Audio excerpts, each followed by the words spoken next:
sur Clapotis et bienvenue dans ce nouvel épisode consacré à l'œuvre poétique d'Hélène Dorion, Mes forêts. Et nous sommes toujours en compagnie d'Anthony Sauron. Bonjour Anthony. Bonjour Cécile. Alors aujourd'hui, dans ce dernier épisode, tu nous proposes quelque chose qu'appréhendent un petit peu les jeunes, c'est la dissertation. Et donc un sujet précisément sur le recueil Mes forêts.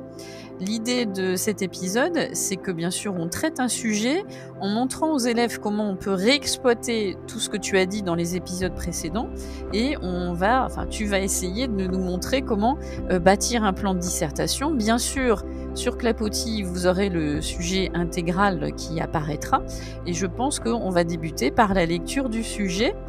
Si je peux me permettre, Anthony, je le lis. Bien sûr. Alors, c'est une critique du Monde qui date d'avril 2023, je cite. « La beauté est là, mais le danger aussi. La menace du feu surgit dès les premiers poèmes, aussi consubstantielle à la forêt que les rivières, l'humus ou les arbres. » Et bien sûr, vous auriez accompagné de cette phrase, vous aurez accompagné la consigne qui serait partagez-vous cette opinion, exprimez, etc., etc. Et donc, qu'est-ce qu'on fait ? On a ce sujet le jour du bac. Alors, d'abord, première remarque que j'appellerais remarque paratextuelle. Oui. Tu as dit tout à l'heure qu'il s'agissait d'un extrait d'un article du journal, du quotidien Le Monde, daté d'avril 2023. Mm-hmm. Alors ça, moi, je serais correcteur, je serais assez sensible au fait qu'un élève se saisisse de cette information. C'est-à-dire qu'on est là sur un article qui est très récent. Et ça nous rappelle que l'œuvre elle-même est récente et que c'est pas forcément commun au sujet, au corpus du bac de tomber sur des œuvres aussi récentes. Donc ça, c'est une petite parenthèse, mais qui a son importance. Parce que on est bien ici face à un sujet qui nous renvoie probablement quand même à la fois à l'œuvre que l'on va étudier, mais aussi à un contexte. J'insiste sur cet aspect. En tout cas, ce que nos auditeurs doivent retenir, c'est qu'il est toujours intéressant de jeter un œil et de se poser un certain nombre de questions sur l'origine du discours qui nous est proposé. Donc, c'est pas d'un qu'on est critique du Monde à mi-avril 2023. Donc ça, c'est le premier point, je dirais, paratextuel. Le deuxième point, c'est qu'évidemment, la remarque qui est formulée par le journaliste ou la journaliste est une remarque qui porte sur un recueil. Donc, pas une remarque qui porte sur un poème, mais sur un recueil, et qui donne un point de vue. Alors, j'insiste encore, méthodologiquement, un point de vue exprimé dans un extrait d'un article, c'est-à-dire qu'on ne nous a pas donné l'article en entier. Oui. C'est toujours très important, et ce sera toujours le cas, parce qu'on n'aura jamais un article en entier. C'est très important de se dire qu'on a là ce qu'on appelle un énoncé tronqué, c'est-à-dire qu'il est coupé. Et comme il est coupé, souvent, il a tendance à renforcer un peu sa signification. C'est-à-dire que parfois même, on peut un peu le surinterpréter parce qu'on se dit, là, ce qu'il nous exprime, ça a l'air d'être un point de vue très, très fort, très déterminé. Dans le reste de l'article, peut-être que c'est nuancé. On n'en sait rien. En tout cas, voilà ce que nous avons. Un énoncé qui est un énoncé que je qualifierais de vérité. C'est-à-dire que la beauté est là. D'emblée, nous avons donc à porter notre attention sur les mots-clés du sujet et je dirais l'articulation entre les différentes propositions. Or, si on fait ça, on n'a pas besoin d'aller très très loin. La beauté est là, mais le danger aussi. C'est quasiment un verbe, entre parenthèses. Donc, ça veut dire que si on voulait mettre des signes mathématiques, la beauté est là plus. Mais le danger est là moins. Est là aussi. Oui. Donc, moins. Donc, d'emblée, si nos auditeurs ont bien écouté l'épisode précédent, on pourrait se dire qu'il y a sans doute derrière la beauté est là, l'éloge, et de l'autre côté, mais le danger aussi, le blâme. Donc, déjà, les choses sont claires. Alors, on remarquera que la beauté, ça reste quand même très général, et le danger, très général, on ne sait pas exactement encore de quoi il s'agit. Bon, si on avance, la menace du feu surgit dès les premiers poèmes. Là, je dirais qu'on rentre dans le vif du sujet, parce qu'on n'est plus dans un point de vue général, on va s'approcher de ce qu'est ce texte, ce recueil, Mes forêts, et donc on dit dès les premiers poèmes. Donc ça sous-entend... On retrouve le terme aussi feu. On retrouve le terme feu, qui est évidemment très important. Le terme feu dont nous avons déjà parlé. Le feu qui est évidemment destructeur, mais on avait pu montrer que dans un poème du début, le feu, c'était aussi ce qui, en quelque sorte, nettoyait. Donc il y avait quelque chose qui était aussi ambivalent au niveau du symbole. Mais en tout cas, la menace du feu, ça place le propos vers quelque chose qui est un peu inquiétant. Et en plus, cette menace du feu, elle surgit dès les premiers poèmes. Donc nos éditeurs doivent bien comprendre que le commentaire ici porte sur le recueil et il nous donne une petite idée de ce que va être ce recueil et sa progression, c'est-à-dire que dès les premiers poèmes, il semble qu'il y aura des signaux de danger. Et la partie sans doute la plus difficile à comprendre, à analyser, c'est la suivante. Comme s'il y était désormais aussi consubstantiel à la forêt que les rivières, l'humus ou les arbres. Oui, alors là, on voit bien que... poser problème, c'est consubstantiel. Voilà, c'est-à-dire que je pense que là, il faut procéder à des variations, à des remplacements et essayer pour nos auditeurs de se dire, voilà, je comprends pas forcément exactement consubstantiel, mais je peux le remplacer par quoi, en fait, par exemple, et on pourrait dire, comme s'il était désormais aussi représentatif de la forêt, ça pourrait être un élément, que les rivières, l'humus ou les arbres. Autrement dit, là, ici, on est dans une espèce d'analogie entre, finalement, cette menace du feu et d'un autre côté, ce que la forêt est, ou de quoi elle est composée, c'est-à-dire des rivières, l'humus, les arbres.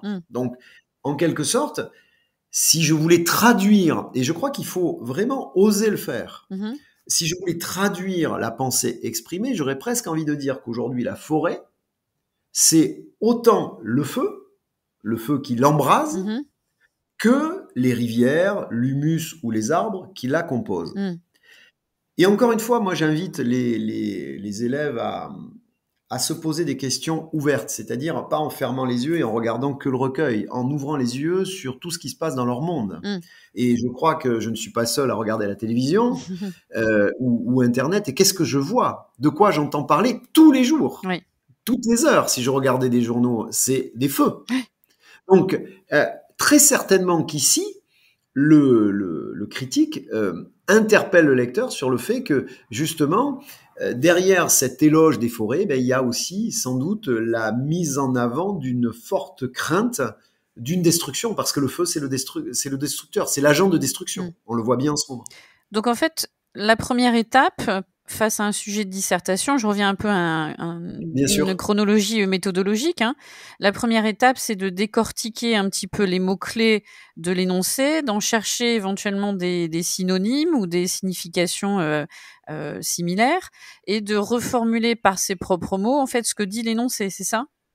C'est exactement ça. Et cette première étape, elle est essentielle. Il faut... Pour synthétiser ce que tu viens de dire, s'approprier le sujet, le synthétiser, en faire sien en quelque sorte. Qu'est-ce qu'on veut me dire ici? Qu'est-ce qu'on veut exprimer? À la limite, pourquoi on l'exprime? Et mettre en relation ce point de vue, ça va être le deuxième temps de notre travail, avec notre propre lecture du recueil, parce qu'on n'est pas en train de parler du feu et des forêts en général. On est en train de parler de l'expression de la forêt et, le cas échéant, de ses menaces à l'intérieur d'un recueil. Donc ça, c'est vraiment très, très intéressant à analyser. Et on remarquera quand même que le propos est assez intriguant. Alors, je ne sais pas si les élèves l'auraient vu dès le départ, mais par exemple, on a le terme humus, qui est un terme très spécifique à la forêt, qu'on retrouve, puisqu'il est même un titre de poème, on le retrouve à plusieurs reprises dans le recueil. Mais c'est intéressant d'observer, alors ça serait cerise sur le gâteau dans le commentaire de départ, qu'il y a à la fois une perspective très générale adoptée par le critique, et d'un autre côté, quand même, des mots relativement précis qui renvoient à des mots, évidemment, qui seront très présents dans le recueil et dans les différents poèmes. Alors, cette première étape là, de décortiquer, voir les mots-clés, leurs synonymies, de reformuler un petit peu le contenu global du sujet, c'est à peu près combien de temps? Parce qu'on est sur 4 heures de composition. Là, on y passe quoi? 5-10 minutes? Oui, alors j'aurais envie de te dire, oui, on tend vers 10 minutes. Mmh. Je crois qu'on peut être d'accord Mmh. là-dessus. Moi, j'invite vraiment, encore une fois, à faire ce que tu as fait dès le départ. Bah, alors même si on est dans une salle où il y a beaucoup de monde, il faut lire au moins à mi-voix Oui. la citation. Mmh. Parce que souvent, quand on lit en silence, on se laisse impressionner par les mots. Là, il faut vraiment le redire. Et une fois qu'on l'a fait, qu'on a analysé, c'est-à-dire qu'on vient de faire tout ce qu'on a fait Mmh. ensemble, Mmh. eh ben moi, je pense qu'il faut la relire. Mmh. Ce que je peux faire maintenant, la beauté est là. Donc, je marque vraiment tu vois, le blanc pour dire vraiment, ça y est, on a compris, la beauté est là, mais, donc le mais important, le danger aussi. Donc, déjà, j'ai compris. La menace du feu surgit dès les premiers poèmes. J'ai compris que ça allait arriver d'emblée dans mon recueil, comme s'il était désormais aussi consubstantiel à la forêt que les rivières, l'humus ou les arbres. Donc, ce Mmh. que j'essaie de montrer, c'est que la deuxième lecture à haute voix qui clôt Mmh. nos 10 minutes, en quelque sorte, elle est beaucoup plus éclairante et éclairée parce que déjà, on a un peu réfléchi et on se dit, ah ouais, d'accord, ça y est, je commence à comprendre Oui, c'est ça. la réflexion et le mécanisme de la réflexion. Et surtout, tu as insisté par ta lecture, hein, tu as presque scandé les mots-clés, ceux qui sont essentiels et qu'il faut pas laisser de côté parce que sinon, effectivement, on laisse un pan de la dissertation, sur le côté de la copie. Donc, là, c'est la première étape. Alors, j'ai fait ça.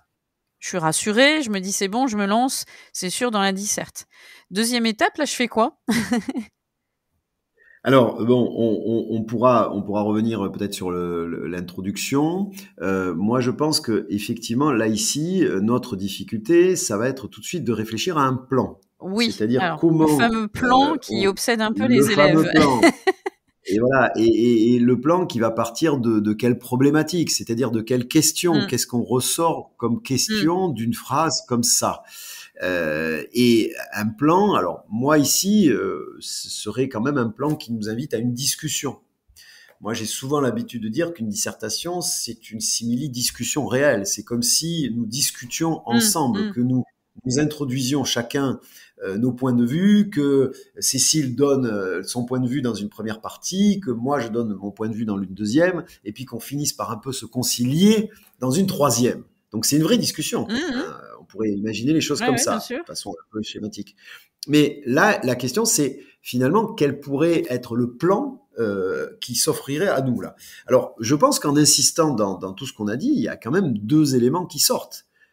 Tout ce qui renvoie à la beauté et tout ce qui renvoie au danger. Oui. Donc déjà, ces deux mots-clés, même pour un plan minimal, parce que moi j'aime bien réfléchir comme ça, Mmh il mh. y a ce qui est fait et attendu, mais beaucoup d'élèves vont chercher à avoir ce qui leur permet d'avoir une note convenable Oui. sans forcément aller dans les sommets de l'Olympe. Hein. Ce qui est intéressant, c'est de se dire, ben, là, il y a quand même deux parties. Mmh. Il y a l'idée de beauté, et donc peut-être de célébration de la beauté, Mmh. et peut-être l'idée de danger, Mmh. donc de dénonciation d'un danger, de mise en alerte. Donc il y a au moins deux parties là Voilà, ici on est rassurés, on a 2 qui parties. on les a. Alors quand on les a, moi j'ai l'habitude de dire que quand on a quelque chose, il faut prendre son brouillon et marquer, dire première partie Voilà. la beauté, deuxième partie le danger. Alors évidemment, si on en reste là, on va pas faire des miracles, c'est certain, parce que ça va être un peu trop schématique. Mais déjà, on peut tourner autour de ça. Euh, je pense aussi qu'il faudrait se dire, finalement, maintenant, la beauté, le danger, tout ça, c'est général. Mmh. Il va donc falloir, une fois qu'on a ces deux parties structurantes, commencer à se dire, oui, mais qu'est-ce que je mets derrière? Oui. Qu'est-ce qui va intervenir derrière ça? C'est-à-dire, qu'est-ce qui va nourrir mes parties? Mmh. Donc ça va être encore une autre étape. Mmh. C'est-à-dire d'avoir ce que tu leur conseilles, Cécile, à tes propres Mmh. élèves, Mmh mh. c'est-à-dire d'avoir des recueils, des bases de citations, hein, des Mmh. citations mémorisées, qui pourraient nourrir chaque partie. Mmh. Donc déjà, pour l'instant, tu auras remarqué, j'en reste à deux parties. Oui.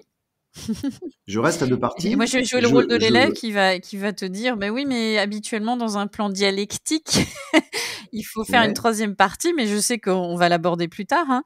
Mais là, on est effectivement à deux parties rassurantes, on va dire, pour l'élève. Bon, Voilà, mais j'insiste sur ton adjectif. C'est-à-dire que je pense qu'il faut d'abord se rassurer. Oui.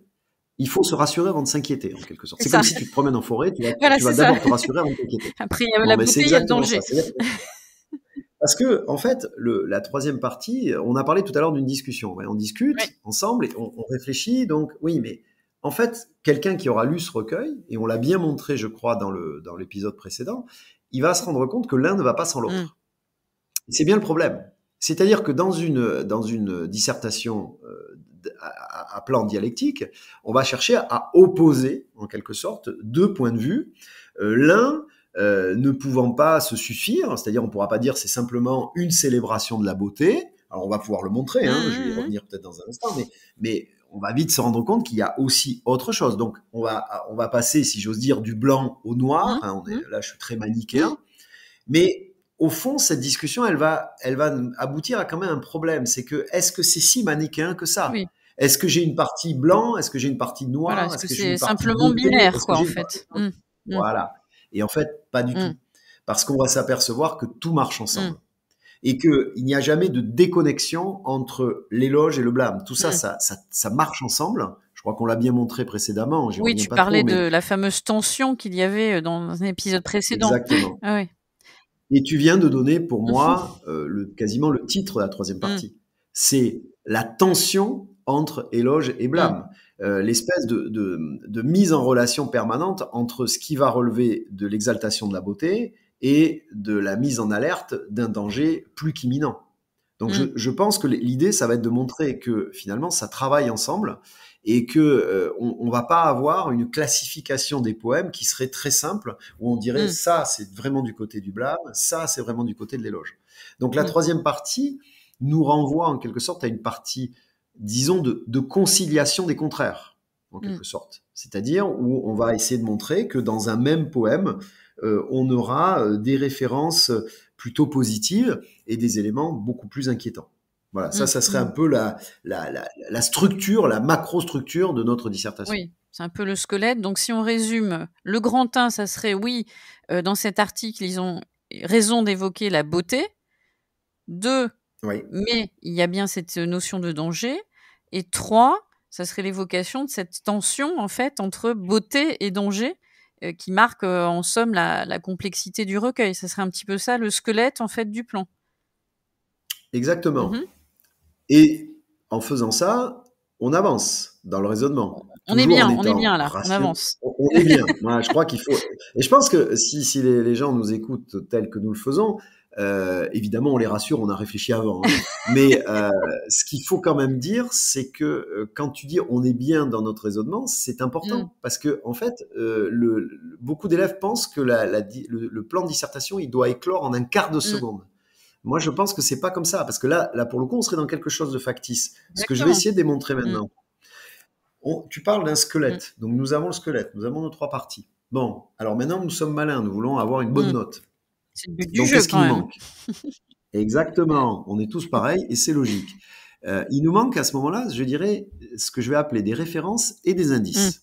Donc, petit 1, peut-être dans le sens inverse. Les indices, ça veut dire quoi? Il va me falloir des citations qui permettront de concrétiser ce que théoriquement je vais chercher à montrer. C'est-à-dire, est-ce que j'ai dans ma tête des citations qui vont permettre de montrer que la poétesse célèbre la beauté des forêts? C'est un petit peu tes preuves qui confirment ce que tu avances. Exactement. Tu es dans une réflexion, dans une sorte d'enquête, donc tu avances en marquant des preuves. Très bien. Donc là, on pourra donner des exemples. Et dans l'autre sens, on pourra se dire, mais alors, qu'est-ce qui, au contraire, tendrait à prouver que y a du danger, que les hommes sont destructeurs, etc., etc. On va évidemment en trouver des exemples. Hein. Donc ça, c'est important. Mais ce qu'il faut aussi expliquer aux élèves, c'est qu'une dissertation, elle est à la fois focalisée sur une œuvre, c'est-à-dire le correcteur entend vraiment que l'élève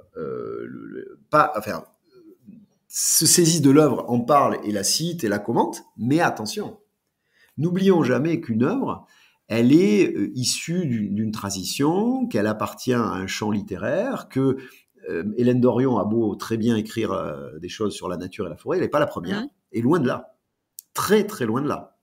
Donc, je pense que la difficulté ici, c'est de faire que les élèves montrent qu'ils ont un minimum de savoir sur la littérature et la nature. Ça va être très important. C'est-à-dire que peut-être que dans chacune des parties, il faudra peut-être mettre en évidence le fait que il y a des poètes, je pense à Nerval par exemple, au XIXe siècle, mais on pourrait en citer beaucoup, les poètes romantiques, toujours au XIXe siècle, qui ont exalté la nature et la forêt à leur façon. Donc je pense que pour avoir une bonne note à la dissertation, et je ne dis pas ça de façon factice, hein, il faut être capable de nourrir aussi les parties par des références littéraires et pourquoi pas culturelles. Hein, y compris la peinture, ou même la musique. Petit rappel pour les élèves, hein, vous avez tout à fait le droit. Alors, il faut quand même que les références dominantes soient celles issues du recueil d'études. Pour autant, vous avez le droit effectivement de faire quelques petits, on va dire comme ça, clins d'œil à d'autres œuvres qui ont nourri justement le recueil en question. Attention à ne pas pour autant faire des digressions.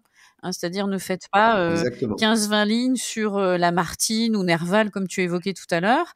Vous devez faire un petit clin d'œil et montrer que vous avez cette culture globale et générale, mais il faut quand même rester dans le cadre du recueil en question. Hein. Je précise. Hein. Exactement. Non, mais c'est très important. Et donc là, on est à la fois donc dans ce qu'on vient de dire, c'est-à-dire on a le squelette et on lui donne de la chair à ce squelette. C'est ce qu'on est en train de démontrer. Parce que si on ne fait que dire oui, je vais faire une phrase très bête, hein, dans son recueil Mes forêts, Hélène Dorian admire la forêt, se promène et dit que des belles choses sur la forêt. Vous voyez, ça c'est le type de commentaire que j'appelle des commentaires tarte à la crème. Pour moi, ça veut rien dire. Ce qui va être intéressant, c'est de dire, notamment dans le poème, je sais pas, moi je prends n'importe quoi. Hein. Vous voyez, là, tu vois, je pourrais presque faire au hasard. Hein. Je prends un poème, Le Silence. On va trouver tout de suite des références à je ne sais pas ce qui se tait en moi quand la forêt cesse de rêver. Donc de façon très forte, on a une personnification de la forêt. Tu vois, j'ai pris ici un exemple au hasard. Et les figures de style dont nos auditeurs parlent tant et aiment légitimement, ils aiment les référencer, en parler. Bien, là, on va dire qu'il y a tout un attirail rhétorique qui peut servir à l'éloge et à vanter la beauté de la forêt, dont la personnification, dont la métaphore, dont l'hyperbole, dont l'anaphore. Donc là, on a en fait matière à prouver qu'effectivement, en première analyse, j'aime bien cette expression, je leur conseille de la retenir, en première analyse, finalement, on a bien une éloge de la beauté des forêts, sans doute à une époque où malheureusement les forêts sont fragilisées. Voilà. Mais en tout cas, on a des exemples qui vont nous donner finalement cette idée de beauté d'une forêt qui est là, qui est présente et qui est très familière pour la poétesse. Mais je reviens à donc tout ce que tu disais là à l'instant. Ça induit que en amont, pendant l'année, les élèves se constituent un petit, alors on va pas parler de recueil là pour le coup, mais un petit cahier dans lequel vous marquez bien avec précision vos références de vers, vos citations, vos références de figures, et vous commenciez assez rapidement aussi à les mémoriser, je vais dire ce qu'ils utilisent communément, hein, les apprendre par cœur pour les avoir bien en tête. Donc ça induit vraiment un vrai travail aussi de recherche en amont qu'il faut surtout pas attendre de le faire au dernier moment, n'est-ce pas? Et donc il faut cultiver vos références de façon permanente, parce qu'effectivement, je pense qu'Anthony, tu vas pas me dire le contraire. Hein, on ne peut pas arriver devant un sujet de dissertation à l'improvisade. Il faut vraiment avoir ces indices, ces références bien ancrées dans sa tête. Hein. Oui, et moi j'irais même jusqu'à autre chose. Alors c'est peut-être un peu pousser les choses un peu plus loin, mais tu vas voir que c'est pas du tout factice. Je pense qu'il serait intéressant qu'ils aient un recueil audio. Oui. C'est-à-dire que son propre recueil, on le crée de façon en s'enregistrant, Très bonne idée. parce que c'est une poésie qui est quand même très orale, qui Oui. mérite d'être mise en voix. Et tu vas voir que c'est vraiment en relation avec notre sujet, parce que nos élèves, nos auditeurs vont se jeter sur des podcasts d'Hélène Dorion. Enfin, j'espère qu'ils vont aller sur son site et voir en particulier, il y a même des courts-métrages qui sont Ok, elle a intéressants. fait Mais des lectures de ses poèmes. entendre Hélène Dorion lire la poésie, ne serait-ce qu'en l'entendant, ne serait-ce que pendant une minute, on va très vite comprendre cette relation qu'elle a avec la forêt. Quand on l'entend lire, ne serait-ce qu'une minute, on entend sa voix, on a compris. On a compris, c'est plus que de la familiarité. Il y a quelque chose de... Oui, c'est consubstantiel, on revient au terme. C'est-à-dire, c'est comme si la forêt, elle était en elle. Donc ça, on le sent dans la voix. Et je pense que ça, c'est vraiment caractéristique, parce que dans une dissertation, on peut faire référence à ça. C'est-à-dire, on peut dire, Hélène Dorion est une poétesse qui lit beaucoup sa poésie à haute voix, elle participe à des festivals, etc. etc. Et quand elle lit, voilà, on s'aperçoit de ça. Donc on y est sensible. Donc le côté sonore est très important à analyser pour ce qui concerne l'éloge en particulier. Donc, étape 1, elle est faite. Étape 2, on a notre squelette. En plus, ça rime. Dans cette étape, tu as évoqué effectivement un peu le marché aux références. C'est-à-dire, on est allé butiner de ci, de là nos références de citations, de poèmes. Là, ça a pris combien de temps déjà, d'ailleurs, ça ? Alors, encore une fois, il faut être stratégique. Moi, ce que je conseille à nos élèves, une fois qu'ils ont fait le travail, tu as parlé des 10 minutes tout à l'heure, là, je vais dire un truc, moi, que j'ai appliqué jusqu'à l'agrégation. C'est-à-dire que mes citations, moi, je me les recopie vite fait, tu vois, parce que j'ai peur que le stress de l'examen fasse que... Tu oublies. Voilà, donc moi, j'aurais tendance à déjà avoir mon recueil de citations. Si j'ai 10 citations, je vais les noter. Voilà. Bon, voilà, donc...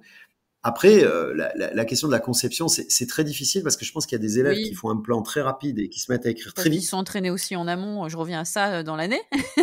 Donc ils trouvent très vite Voilà, le plan. Il y en a voilà, d'autres qui vont faire un plan beaucoup plus détaillé et qui vont prendre plus de temps. Moi, je crois qu'il faut raisonner peut-être de façon logique. On a 3 parties, on a 4 heures. Donc, si on considère qu'on a en plus une introduction, une conclusion à écrire, il faut pas que... Voilà, ça permet de situer à peu près les choses. C'est-à-dire que chaque partie devrait représenter, je sais pas moi, 45 minutes de travail. Je donne beaucoup de marge. Parce que sinon, on va se retrouver dans une situation où on n'aura pas le temps de relire. Oui. Et j'insiste quand même sur un autre point, c'est qu'il ne faut pas se leurrer. Quoi qu'on dise, la dissertation, elle se prépare. Tu l'as très bien dit tout à l'heure. Donc, il faut arriver avec un bagage culturel et un stock de citations. Il faut déjà avoir réfléchi à toutes ces questions. Tu vas pas improviser comme ça une réflexion. Ça, je le crois. Et c'est un leurre de le penser. Mais c'est intéressant et rassurant de se dire que si on bosse, la dissertation, on doit pouvoir la réussir. Oui, moi, c'est ce que je dis très souvent aux élèves. La dissertation, c'est jouable dès lors qu'on s'est bien organisé, on s'est constitué tous ces bagages de références. Donc, à peu près, moi, je sais qu'habituellement, je dis aux élèves, le squelette, la trame, grosso modo, de votre plan, plus les citations que vous avez mises sur une feuille à part, c'est, allez, on est autour l'épreuve a commencé à 8h, il est à peu près 9h. Voilà. Oui, et moi, souvent, ce que je leur dis, les 3 parties, alors un petit conseil vraiment pratico-pratique, ne rédigez pas vos parties. Vous n'aurez jamais le temps sur un brouillon, c'est impossible. En revanche, faites un plan extrêmement détaillé qui vous permette d'avoir votre trame quand vous allez vous mettre à mettre ça sur la feuille. Et quand je dis la trame, c'est les mots de liaison, les transitions, voilà, les petites accroches des sous-parties. Donc là, on a tout ça. Et ben là, comment on rentre dans le détail, par exemple, de la première partie? Est-ce que tu nous donnes des indices pour aller dans ce détail autour de la beauté? Qu'est-ce qu'on fait? Alors, sur la beauté, oui, effectivement. D'abord, toujours pareil, je crois qu'il est très important de bien se dire qu'est-ce qu'on entend par beauté. Tu vois, en fait, il faut toujours creuser les mots. L'idée, donc, qu'est-ce que ça veut dire? Alors, je suis pareil, je suis un élève, je t'écoute attentivement, je vais avoir absolument une excellente note. Donc, la première des choses, c'est au début de ma première grande partie, je définis ce que je perçois comme étant la beauté. C'est-à-dire, c'est une définition globale, voilà, et après, je rentre dans l'œuvre. Et ça va être pareil pour Dongers, ça va être et ainsi de suite. Exactement. C'est-à-dire que l'examinateur, il va apprécier qu'on ait lu attentivement le sujet. Donc là, ici, si on est sur la beauté, ça veut dire qu'on va se dire, en pensant à ce qu'a écrit le critique, la beauté est là. Donc si on dit la beauté est là, ça veut dire que moi, en lisant le texte, je vais voir apparaître cette beauté. Donc si je vois, tu vois, là, vraiment, je suis dans un raisonnement logique. Si je vois apparaître cette beauté, ça veut dire qu'on me la montre, qu'on me la présente et que j'y crois. Que je l'observe. Donc ça veut dire que je vais aller dans le texte et trouver des signaux de cette beauté. Ça veut dire quelque chose qui serait éclatant, admirable et qui à chaque fois me donnerait l'impression que elle est vraiment. J'essaye de voilà, ça y est, je trouvais un exemple. Alors j'aurais tendance à dire que pour ce qui est l'éloge, l'éloge assez simple dont on a parlé précédemment, dans la première partie, on le voit très bien, dans la première section. Hein. Mais tu vois, par exemple, à un moment donné, première partie, elle parle des racines. Et elle dit, pareil à une vaste cité de bois. Donc là, on a vraiment typiquement une comparaison élogieuse, tout simplement. Donc, ça veut dire que, en quelque sorte, c'est comme si, finalement, nous cherchions dans cette première partie à montrer la preuve ou les preuves que nous sommes bien face à la beauté de la forêt. Oui, J'insiste sur ce point parce c'est bien que tu utilises le terme preuve, parce qu'en fait, pour que les élèves comprennent bien, une dissertation, c'est vous apporter les preuves de ce que vous affirmez. Alors, à l'aide, bien sûr, d'un sujet très précis comme on a là, mais c'est en fait, vos citations, c'est effectivement vos preuves de ce que vous affirmez. Donc, j'ai défini la beauté de façon générique presque. Après, je suis allée vers la beauté, ce qu'on entend chez Hélène Dorion. Et ensuite, ma démonstration de première partie, ça va être de dire oui, la beauté est bien là parce que dans tel poème, elle dit ça, dans tel poème, elle utilise tel procédé, et ainsi de suite. C'est ça? C'est absolument ça. Et ça veut dire que finalement, encore une fois, il faut que l'élève ait en tête ce qu'elle cherche à faire, c'est-à-dire son processus de travail. Finalement, la forêt, on pourrait dire, je dis quelque chose de bête, mais on pourrait dire la forêt, c'est moche, je déteste la forêt, j'aime pas la forêt, etc. Donc, ça pourrait être ça. Non, ce qu'elle veut, ce qui est clair, c'est que le journaliste semble nous dire que quand on lit Hélène Dorion, on la voit, cette forêt, on la voit. Et on la voit dans toute sa splendeur. C'est ça qui est important. Et tu vois que quand je raisonne, en fait, je suis constamment en train d'utiliser des synonymes et me créer des images. Qu'est-ce qu'elle me montre, en fait? Et elle me montre la beauté d'une forêt. Simplement, elle me montre cette beauté, je répète, telle qu'elle est. Elle cherche pas à trop en faire. Avec, elle a souvent des remarques, des observations. Alors, je prends un exemple qui me semble intéressant. Avant l'onde du chaos, on a toujours les poèmes liminaires. On se rappelle qu'il y en a 5. Chaque section est précédée d'un poème liminaire. Et tu auras, par exemple, cette reprise que forcément on aurait besoin de commenter dans une première partie. Mes forêts sont, on en a déjà parlé. Et là, elle va te dire, mes forêts sont une planète silencieuse, une éclipse qui fléchit le bois des barques à la dérive, alors qu'on croirait tout immobile. Donc, à chaque fois, il y a, et là j'en viens à quelque chose de très important, c'est une célébration de la beauté, mais de la beauté vivante, en quelque sorte. Ce qu'il y a de beau, et ça c'est important, parce qu'on va sortir de la généralité pure pour arriver à l'observation du texte, et là on va se rendre compte que c'est pas la beauté, disons en général, c'est la beauté du vivant. Ça, je crois que c'est essentiel, et on va le retrouver notamment, je répète, avec les références à des choses très très concrètes, l'écorce, les racines, ou même les petits êtres qui peuplent les forêts, comme les lucioles, les insectes, etc., etc. Donc ça, c'est intéressant parce que on est à la fois dans une beauté, mais pas forcément une beauté que je pourrais qualifier d'éclatante, majestueuse. Alors, il y aura peut-être ça, à certains moments, quand elle parle des mâts immobiles, peut-être que là, on pense à des grands navires, en quelque sorte. Mais il faut bien penser que nous avons, et là je crois que c'est peut-être le cœur de la première partie, une sorte de déclinaison de la beauté. C'est pas une beauté seulement majestueuse d'une forêt formidable, impressionnante, etc. Non, il n'y a pas que ça. Il y a des observations qui relèvent du détail et des sortes de petites connivences entre celles qui se promènent et puis celles qui voient cette forêt. Et à ce moment-là, elle observe des choses qui sont très belles. Mais on peut voir dans la vie des choses très belles, mais très modestes en quelque sorte. Oui. Donc là, en fait, Donc, tu es dans la phase où tu décortiques vraiment le sujet et tu rentres, tu pénètres vraiment dans le recueil pour trouver des références précises. Mmh. et là, je vais te dire quelque Oui, chose. En tant que tu es oui, correctrice, je le suis oui, aussi. C'est là où on a des moments sublimes dans la correction d'une copie parce qu'on se dit, ça y est, là, l'élève est en train de me parler de c'est ça. l'œuvre. Et il me dit des choses et il me prouve C'est qu'il ça, l'aime. on est vraiment dans une Et là, démarche scientifique, en fait, dans une dissertation, hein. exactement. On doit Et là, c'est affirmer beaucoup des propos plus. en se servant, on revient toujours à nos preuves, mais et Ouais. les références très précises, ouais. Mmh. Exactement. Donc je crois que là, c'est important que les élèves se saisissent Mmh. de ça. Et ils vont s'en saisir d'autant plus facilement pour Hélène Dorion que c'est un recueil court qui est facile à lire et relire tout au long de Oui. l'année. Et là, j'ai envie de dire presque au niveau méthodologique. Donc là, tu es rentré dans la phase vraiment, je rentre dans le détail, de la signification des mots et de là, je vais vers tel ou tel poème qui me confirme, ce que je suis en train de dire. Mhm. Et peut-être une petite astuce pour, nos jeunes, une fois qu'on a fait ça, se relister aussi peut-être nos épisodes que nous on a fait, hein, les Et oui. et se dire: «Bah tiens, peut-être que dans l'épisode 2, contexte d'écriture, j'ai des choses à prendre qui vont prouver, ce terme beauté. Peut-être que dans l'épisode 3, la portée du titre, ça va me permettre, d'exploiter, voilà, la signification et bon ça peut être aussi, on mémorise les épisodes qu'on a abordés et eux, ils essayent de piocher dans ces épisodes, des références. Alors pour le grand 1 ou le grand 2, ça peut être aussi, un petit moyen, un memento. C'est-à-dire dans votre cahier, vous avez vos références de citations de poèmes et il y a aussi les épisodes d'Anthony vont vous permettre en fait de piocher des preuves un peu de ci de là, quoi. Je suis tout à fait d'accord, y compris sur le plan des Oui. parties. Hein, c'est-à-dire qu'on pourra effectivement se dire, mais tout ce qu'on a dit, et d'abord on a remarqué qu'on avait à 5 reprises un poème qui commence par mes Mmh. forêts. Si c'est pas l'éloge de la forêt, ça, Oui. qu'est-ce que c'est? C'est cette anaphore systématique qui revient. Il y a une vocation ici de Mmh. célébration. C'est comme un verset.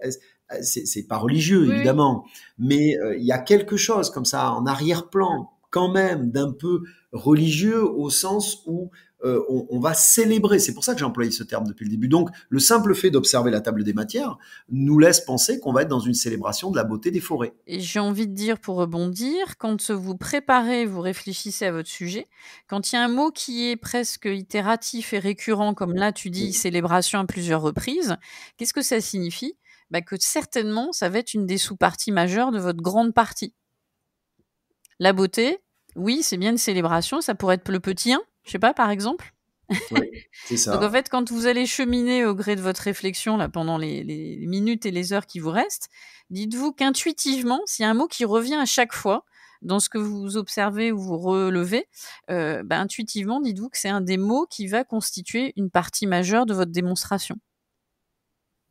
Je suis tout à fait d'accord. Et de même, tout à l'heure, j'ai pu dire, tu vois, célébration. Oui, Mais j'ai pu dire finalement que c'était pas simplement le côté majestueux de la forêt, mais des oui. petites choses simples qu'on relève dans la forêt. Donc Donc c'est une beauté qui est simplicité, ça aussi une pourrait être aussi beauté ça. Voilà, simplicité. célébration, Voilà, exactement. simplicité, beauté. Donc après, avoir un peu fait votre marché, de référence, revenez vers le sujet et dites-vous: «Bah, qu'est-ce qui est récurrent dans ce que j'ai fait dans mes relevés?» et c'est là où, je dis souvent aux élèves intuitivement, il y a ces mots qui vont être un peu les mots clés de vos sous-parties, célébration, éloge, simplicité, qui pourraient être constitutifs, en fait, des sous-parties de la grande partie. J'espère qu'ils nous ont pas perdus, là, hein.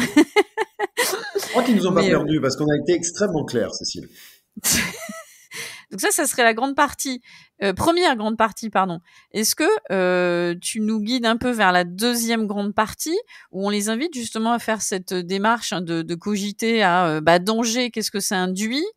Quels sont les poèmes vers lesquels je vais me tourner? Quels sont les mots qui vont émerger de mes réflexions? On les laisse, cheminer et peut-être plutôt aller vers cette troisième partie qui souvent leur pose problème. Après voilà, je te laisse faire, hein. Est-ce que tu vas aborder cette deuxième en détail Oui, ou? Ouais, je vais être plus sympa, je vais leur donner un petit mot quand même vas-y, sur la vas-y. deuxième pour les aider un tout petit peu, mais je vais être très rapide. Oui, En fait, la deuxième partie, elle est beaucoup plus facile. Je crois qu'il faut comprendre. Parce qu'elle les renvoie à quelque chose qu'ils vont pouvoir appréhender très vite. Ils vont très vite voir le mot portable, jetable, klaxon, chaos. Il y a plein de mots qui vont les alerter. C'est ce qu'on appelle des mots signes. Ces mots signes, ils vont nous dire, attention, il y a une inquiétude. La forêt est très belle, il y a la beauté, mais on sent qu'on est dans une fragilité.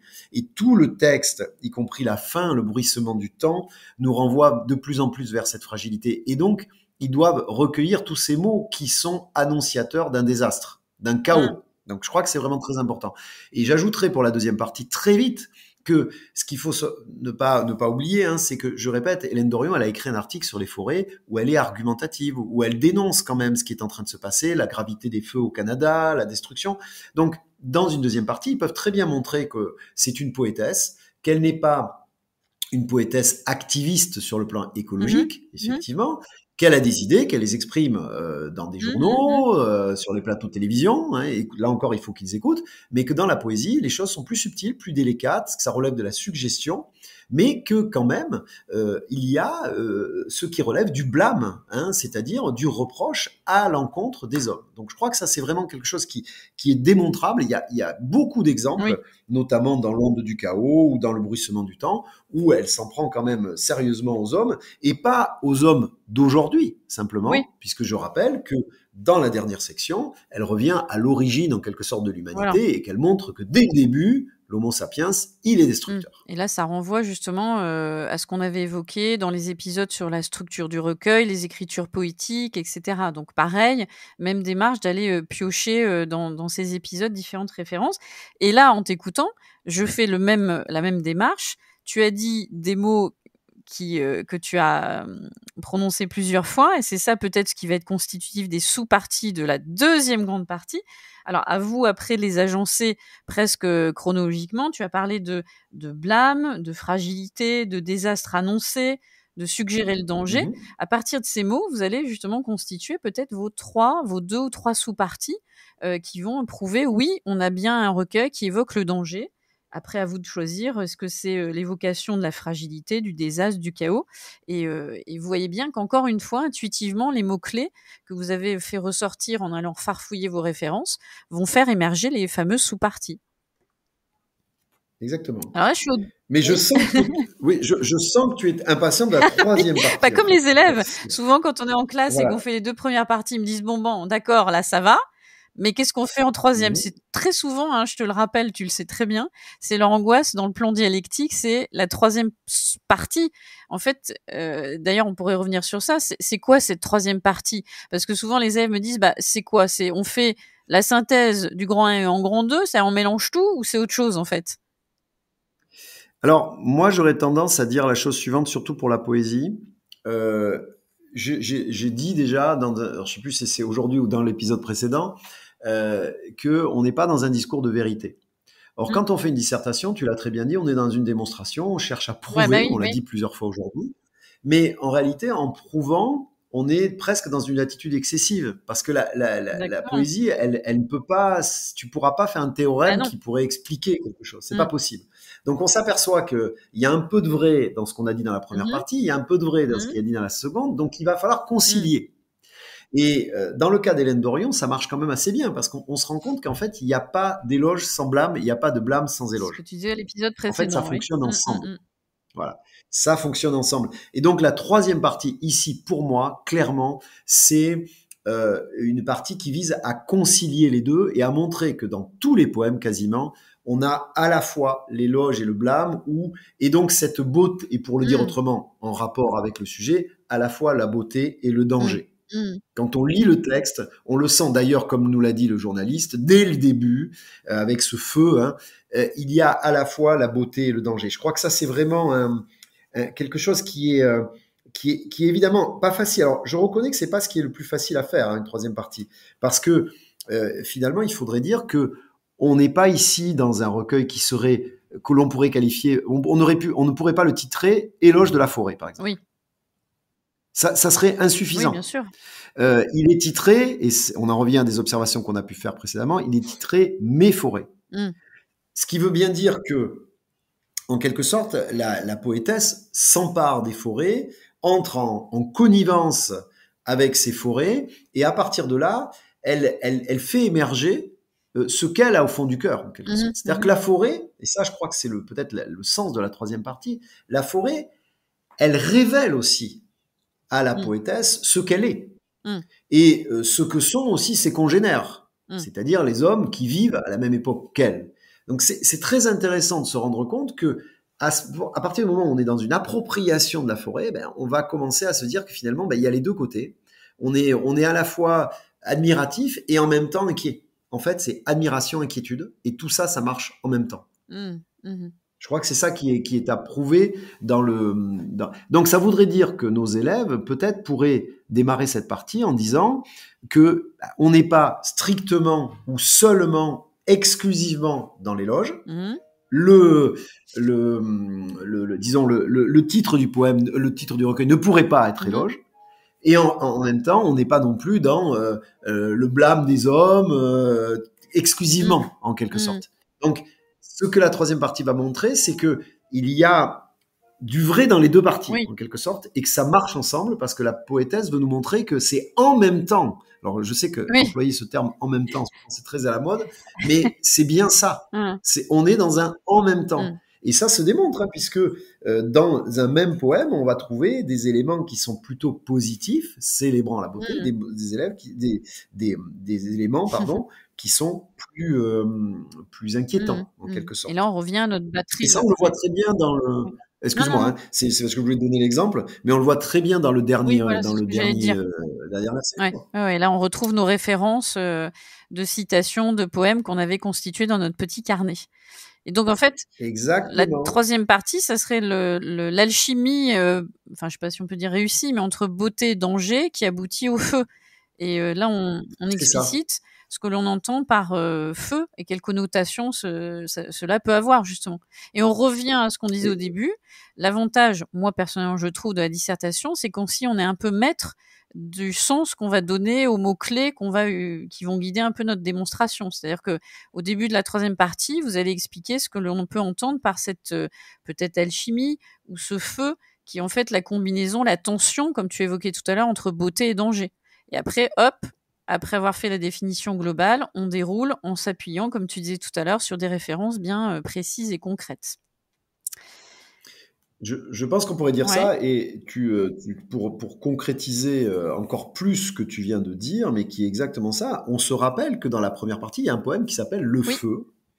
Et vraiment, la conclusion, alors que ce poème est inquiétant, au milieu d'un champ de longues allumettes, soudain la flèche, soudain l'embrasement du cortège redouté, tu m'accorderas qu'on peut être inquiet. Et dernière strophe, le feu promet l'éclaircie qui donnerait envie de grandir. On est dans le même poème. Donc c'est pour ça que je voulais le citer, parce que là, nos auditeurs peuvent se dire « Ah ouais, ça y est, j'ai compris. Ce qu'ils voulaient essayer de m'expliquer le sauront. C'est juste ce point-là. C'est-à-dire que dans le même poème, nous avons un élan d'inquiétude, et là, on l'a vraiment, et le feu promet l'éclaircie sans transition. C'est quand même intéressant. C'est vraiment ça qu'on est en train de démontrer. Et je dirais que, et ça c'est important pour cette troisième partie, à titre de conclusion, c'est que finalement ça montre aussi, il y a cette beauté de la forêt, elle est aussi en relation avec la beauté de ce que les hommes sont susceptibles de faire malgré tout. Et l'inquiétude de cette forêt, elle est liée à ce que les hommes sont susceptibles de faire en pire, en quelque sorte. Bien sûr. Donc la forêt, elle est un peu prophétique, en quelque sorte. Elle dit des choses. Et ça, les élèves pourraient penser à un texte, je peux finir là-dessus, mais un texte qu'ils connaissent, qui s'appelle L'Appel de la forêt de Jack London, qu'ils ont lu, au moins en partie, au collège. Eh bien, moi, je crois qu'il faut qu'ils retiennent ça. C'est que il y a dans ce texte un appel de la forêt. C'est-à-dire qu'elle a, une poétesse, c'est quelqu'un de normal, comme toi, moi, mais elle a un avantage, c'est qu'elle arrive à entendre des sons, des paroles, que peut-être moi, j'entendrais pas. Et elle entend cet appel de la forêt. Donc, il y a probablement une espèce d'inquiétude. Donc ça, c'est aussi très intéressant. C'est de se rendre compte, et là, on en vient à la question du parcours associé, c'est qu'on est sur une question d'intimité et de relation à la nature. Donc, en quelque sorte, dans cette troisième partie, on opère une conciliation, parce que finalement, ce qui se passe, c'est que c'est l'intimité de la poétesse qui rencontre l'intimité de la forêt, et elle écoute cette intimité. Et en quelque sorte, elle est à la fois dans une écoute et une observation. Donc, si tu écoutes, tu écoutes les dangers que t'annonce la forêt, et si tu observes, tu observes cette beauté de la forêt. Et tout ça, ça se fait en même temps, parce que je sache, tous nos sens fonctionnent en même temps. On va pas écouter, tu vois, c'est pas, on n'est pas en train de segmenter tous nos sentiments et sensations. Donc, je pense que c'est ça que ça veut dire. Oui, et on retrouve en même temps que tu évoquais tout à l'heure. Voilà, c'est alchimie, oui, j'aime bien ton terme. Voilà, tu dis que c'est quelque chose aussi très important, de ne pas oublier d'exploiter le parcours associé, justement, qui donne toujours du sens et donne toujours des clés pour le sujet de la dissertation. Et en fait, le travail qu'on vient de faire, alors ce dernier épisode vous paraît peut-être un peu long, mais en fait, moi j'invite vraiment les élèves à faire cette démarche de discussion aussi. Il y a des élèves qui fonctionnent très bien quand ils s'entraînent à la dissertation, quand ils travaillent à plusieurs, parce que ça permet justement ce dialogue et un peu ce jeu de ping-pong dans les références. Et vous comprenez bien que ces sujets de dissertation, plus tôt vous allez travailler dans l'année, plus ils vont vous permettre aussi de retourner plusieurs fois dans l'œuvre et de vous constituer vraiment vos références de poèmes, là, comme vient faire d'Anthony. Finalement, tu es allé un petit peu à saut et à gambade dans les poèmes, mais l'important, c'est de vous constituer vos batteries de références, vous approprier des poèmes qui vont vraiment vous parler. Donc, en fait, ce qu'on fait là, c'est un peu une méthode et une démarche qu'il faudrait faire tout au long de l'année, n'est-ce pas ? Moi, je suis entièrement d'accord avec toi, mais je pense en plus que, alors moi, je vais, pour avoir une bonne note à la disserte, tout ce qu'on a dit est vrai. Je pense qu'il y a deux choses. C'est ce que tu viens de dire sur les discussions, parce qu'il faut qu'on ait vraiment une discussion. Et moi, je pense que les élèves doivent aussi se renseigner de façon la plus concrète possible sur ce qu'est une forêt, sur ce que c'est qu'un arbre, ce que c'est qu'une feuille, qu'est-ce que ça sent, paraît évident, mais effectivement, toucher. Ouais. Et ça, alors ça, c'est une autre pédagogie possible, mais en tout cas, pour les profs, j'espère qu'ils le feront. Mais même les élèves, parce que je pense qu'on ne lira pas le texte si on ne lira pas correctement si on en reste à de l'observation distanciée et factice. Je pense qu'il faut se pénétrer. L'appel de la forêt, c'est un appel aussi à un retour en quelque sorte à la forêt. C'est-à-dire que soi-même, on soit un petit peu interpellé par ce que nous dit Hélène Dorion et qu'on se dise bon tiens là j'ai un arbre au bout du chemin, là voyons je vais le regarder d'un peu plus près. Et rien que faire ça, ça va nous alerter. Parce que sinon, on va rester très à distance. Et moi, c'est vraiment, ça serait presque mon mot de conclusion, c'est que c'est un recueil qu'on doit lire avec ça en tête. C'est-à-dire que finalement, voilà, cette forêt qui existe ou n'existe pas autour de chez moi, où je vois un arbre, où je vois si, bon, c'est comme ça, c'est là, c'est pas là, bon, très bien. Mais en fait, l'idée, c'est quelle connexion, quelle connivence j'ai avec un arbre, par exemple. Alors, ça paraît très bête, mais quand on va se rendre compte de ce que c'est qu'une feuille, quand on va palper une feuille, on va mieux se rendre compte de l'importance des mots dans le texte. Qu'est-ce que l'humus, l'écorce, tous ces éléments-là, ça aura du sens, beaucoup de sens. Et je trouve que là, ce qu'on a fait ensemble, c'est vraiment un travail de discussion, parce que la dissertation, elle devrait naître de ces discussions-là. C'est-à-dire qu'on a beaucoup à dire et à discuter, parce qu'on n'est pas forcément d'accord. Non, souvent on est d'accord quand même. Oui, nous, on arrive à être d'accord assez souvent. Là, on s'éloigne un peu, mais mais vraiment, je pense que c'est important que les jeunes retiennent cette idée que entrer dans la démarche, et appréhender la dissertation, c'est effectivement cette étape majeure qu'on est en train de faire dans cet épisode, c'est de discuter, de confronter, de rassembler, de comparer des références qui sont dans le recueil. Et c'est le meilleur moyen pour s'approprier l'œuvre, parce que quand même, c'est la composante majeure de la dissertation, c'est montrer à l'examinateur qu'on s'est approprié l'œuvre intégralement. Et j'ajouterai un élément à ce que tu as dit. Si tu vas, ou si nos auditeurs vont sur le site d'Hélène Dorion, ils verront des critiques qui sont formulées. Alors, quand on dit critiques, elles sont souvent très positives. Hein. C'est à l'égard de cette œuvre. Et ce qui va être très intéressant, s'ils en lisent 3-4, ils vont se rendre compte qu'en réalité, ce que nous venons de faire, c'est ce qu'on trouve dans les critiques. C'est-à-dire qu'il y en a qui vont être très attentifs à la célébration de la beauté. Donc, eux, ils l'ont lu comme ça essentiellement. Ou alors, notre critique, et ça pourrait être un mot de conclusion, entre parenthèses, dans notre dissertation, en fait, on est très libre face à ce texte d'y voir essentiellement du blâme, donc une mise en alerte par rapport à un danger, ou une célébration de la beauté, c'est-à-dire de l'éloge. Et en fait, il n'y a pas une personne qui va voir exactement les mêmes choses. Et le texte nous laisse une liberté très, très important par rapport à ça. Et d'ailleurs, il le matérialise, puisque comme nous l'avons dit dans des passages précédents, il y a des blancs dans le texte, il y a des espaces augmentés. Ça peut être un aspect qu'on peut mettre dans une des parties, bien sûr. Exactement, c'est-à-dire de dire, voilà, peut-être la troisième, c'est-à-dire de dire finalement, dans ces espaces-là, c'est moi qui dois en fait faire le lien, c'est moi qui dois voir peut-être plus le danger que l'éloge, ou inversement. Donc je crois que là, on est au cœur de la réflexion. C'est-à-dire que finalement, la troisième partie, elle est là pour montrer que, même dans la façon dont on va lire le texte, j'imagine bien des lectures plus inquiétantes que d'autres. Et Dorion nous laisse cette possibilité de voir un côté plutôt qu'un autre en fonction de nos sentiments, de notre état d'esprit du moment. Donc là, par exemple, je vais. Oui, vas-y. Non, mais encore une fois, j'essaie d'être le plus concret possible, mais je vais te dire un truc. En relisant ce recueil très récemment, dans le contexte où il y a des feux partout dans le monde, moi, je le trouve plus inquiétant qu'il ne l'était au départ quand je l'ai lu. C'est vrai. Voilà. Et là, mais c'est ma vision des choses. Oui. En ce moment. En fait, ce que tu nous suggères. Peut-être que ça changera. Ce que tu nous suggères pour les élèves, c'est peut-être, pourquoi pas, faire une sous-partie qui serait peut-être d'ailleurs la dernière de la troisième grande partie sur on parlait beaucoup d'horizon d'attente dans les épisodes précédents. Est-ce que là, ça serait pas une sous-partie autour de la place du lecteur dans le recueil, c'est-à-dire qu'il devient acteur du sens, etc. Ça peut être aussi une piste qu'on donnerait à nos élèves, et on renvoie bien sûr aux épisodes que tu as déjà réalisés précédemment. Alors bien sûr, là on imagine que toutes ces discussions, ça serait concrètement, ça aboutirait, on serait à peu près il est à notre montre à peu près 10h30, 11h. Il vous resterait matériellement 1 heure pour tout mettre sur votre copie. On va pas évoquer dans cet épisode comment créer une intro et une conclusion. Il y a des épisodes sur Clapotis qui vous donnent cette méthodologie de l'introduction et la conclusion d'une dissertation. Mais c'est globalement le chronomètre qui nous resterait à peu près. Moi, le conseil que je donne aux élèves, c'est vraiment sur le brouillon un plan extrêmement détaillé avec toutes vos références, vos sous-parties.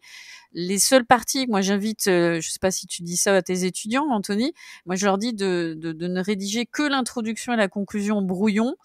Ça rassure déjà parce qu'on a les premiers mots qui sont jetés sur la copie de façon vraiment stabilisée. Et puis voilà, il vous reste une bonne heure pour écrire tout cela. J'ai envie de dire 1 heure, 1 heure et demie, ça dépend de votre vitesse d'écriture. Et puis au final, à midi, on sort et on sait qu'on va avoir une excellente note, n'est-ce pas, Anthony ? Ah mais là, on est là pour ça. Je crois qu'on a bien travaillé et que effectivement nos élèves auront une excellente note. Moi, je crois que, en tout cas, ce recueil-là, ils en tireront beaucoup de choses. Et je pense que s'ils s'en pénètrent de façon très honnête, très authentique, très sincère, ils auront beaucoup de choses à dire. Peut-être trop d'ailleurs. Et peut-être trop, parce que, je le répète, ce recueil qui est très récent dans sa publication, avec une autrice qui est vivante, qu'on peut voir sur des plateaux, et paraît à une époque qui n'est pas anodine. C'est un peu... je crois que j'insiste sur ce point. C'est quelque chose d'assez étonnant, se dire, voilà, le recueil paraît à un moment où les forêts sont continuellement en situation de destruction partout dans le monde. Je n'invente rien. Donc, ça va les interpeller tout au long de l'année. Tout au long de l'année. Écoute, et ça sera un vrai argument pour lire ce texte avec passion. Écoute, Anthony, merci pour la richesse. Je crois qu'on a fini en beauté, parce que cet épisode va durer 1 heure. Mais je crois que c'est nécessaire. C'est ça. On a les crescendo dans les épisodes, mais c'est nécessaire de prendre le temps autour d'une dissertation type. Vous en aurez d'autres, bien sûr, avec des plans dialectiques. On n'a pas parlé du plan thématique, mais bon, vous aurez sûrement des sujets autour de cela. Un grand merci, Anthony, encore une fois, pour tout le temps que tu nous as consacré à nous faire découvrir ce recueil poétique majeur de notre littérature contemporaine. Je rappelle juste aux auditeurs qu'on te retrouve dans d'autres séries de Clapotis. Tu nous as aussi fait de très beaux épisodes sur Manon Lescaut, La Garce, et quelque chose me dit qu'il y aura aussi dans quelques temps une série sur la bruyère, je me trompe? Oui, c'est ça, de mes forêts, c'est-à-dire de la nature, on va passer à la bruyère, sans jeu de mots, mais ça reste c'est logique, oui, avec grand plaisir. Écoute, encore merci 1000 fois, et puis on te dit à très vite sur Clapotis, Anthony. Merci Cécile, à bientôt. Merci.